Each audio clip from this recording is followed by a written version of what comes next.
வணக்கம். கலைச்செல்வி சாமியல் வழக்கறிஞர்.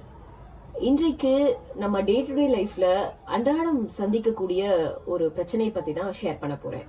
நிறைய மனைவிமார்களுக்கு ஒரு எண்ணம், நம் கணவர் ரொம்ப நல்லவர், உலகம் அறியாதவர், ஆனால் அவருடைய இரக்க குணத்தை அவனுடைய குடும்பத்தார் மிஸ்யூஸ் பண்ணி பணம் பறிக்க பார்க்கிறார்கள்.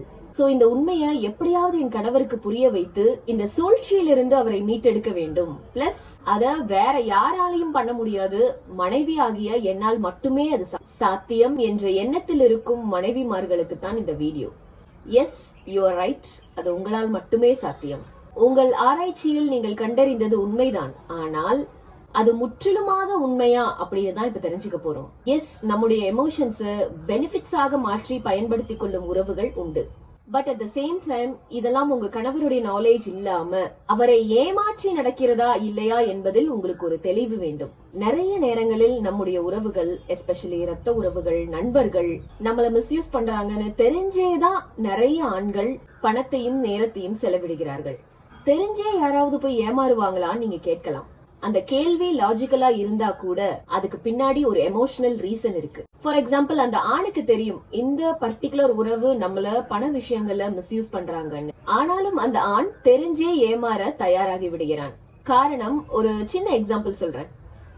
அவனுடைய சிறு வயதில் அவருடைய பெரியப்பா, பெரியம்மா, சித்தி, சித்தப்பா ஆர் யாரோ ஒருவர் அவர் ஸ்கூல் ஃபீஸ் கட்ட முடியாம கஷ்டப்படும் போது, ஒரு பண்டிகைக்கு புது துணி எடுக்க காசு இல்லாம இருக்கும் போது, ஆர் ஒரு நேரம் பஸ்ஸுக்கு காசு இல்லாம தவிக்கும் போது அந்த பெரியம்மாவோ பெரியப்பாவோ அத்தையோ மாமாவோ அன்றைக்கு ஒரு 10 ரூபாய்க்கு சாப்பாடு வாங்கி கொடுத்து, ஆர் ஸ்கூல் ஃபீஸ் கட்டி, ஆர் பஸ்ஸுக்கு காசு கொடுத்து, ஆர் ஏதோ ஒரு வகையில உதவி பண்ணிருப்பாங்க.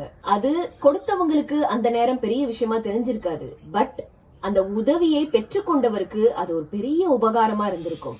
அந்த நன்றியின் காரணமாக இன்னைக்கு நம்ம நல்லா தானே இருக்கோம். நம்ம வளர்ச்சிக்கு இவங்க ஏதோ ஒரு வகையில உதவி இருக்காங்கன்ற எண்ணத்துல சரி, தப்பு, நியாயம், லாஜிக்கல் ரீசன் இது எதுவுமே யோசிக்காம அந்த உறவுக்கு உதவ முற்படுவாங்க. இது நிறைய மனைவிகளுக்கு புரியறதே இல்ல.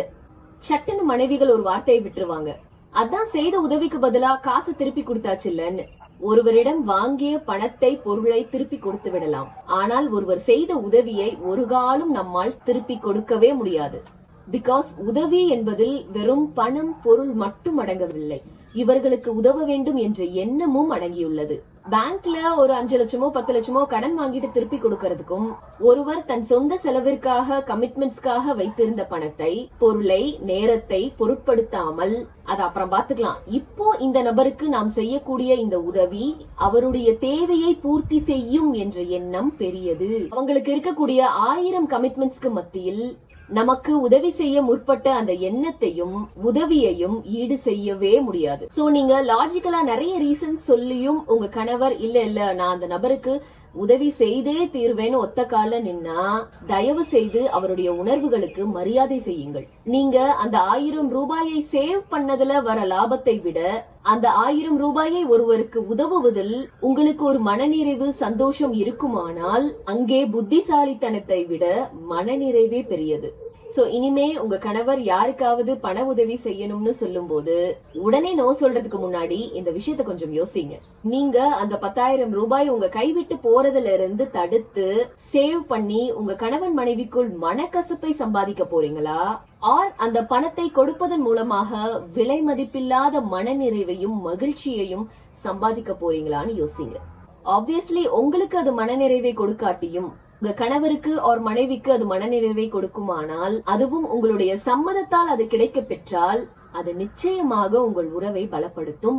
அதை விட்டுட்டு எப்ப பார்த்தாலும் கணவன் யாருக்கு உதவி செய்ய முற்பட்டாலும் அதுக்கு முட்டுக்கட்டையா இருந்தீங்கன்னா அப்புறம் எப்படி உங்ககிட்ட உண்மையை சொல்ல தோணும்? ஏன் என்கிட்ட சொல்லாம கொடுத்தீங்கன்னு அடுத்த பிரச்சனை வேற. என் கணவர் யாருக்கும் பண உதவி செய்யக்கூடாதுன்னு நினைச்சீங்கன்னா உங்க கணவர் உங்ககிட்ட டிரான்ஸ்பேரண்டா இருக்கணும்னு எதிர்பார்க்காதீங்க. இல்ல என்கிட்ட சொல்லாம செய்யறதுதான் உங்க பிரச்சனைனா அவருடைய விருப்பத்துக்கு நோ சொல்லாதீங்க. ஒருவன் தான் உழைச்சு சம்பாதிச்ச காசை செலவு பண்ற உரிமை முதலில் அவனுக்கு தான். அதே போலத்தான் பெண்களுக்கும் தன் சொந்த உழைப்பில் ஈட்டிய பணத்தில் ஒரு பகுதியை கூட தனக்காக, தன் விருப்பத்திற்காக செலவிட முடியவில்லை என்ற எண்ணத்தை, ஏக்கத்தை, வலியை யாருக்கும் கொடுத்து விடாதீர்கள். நன்றி.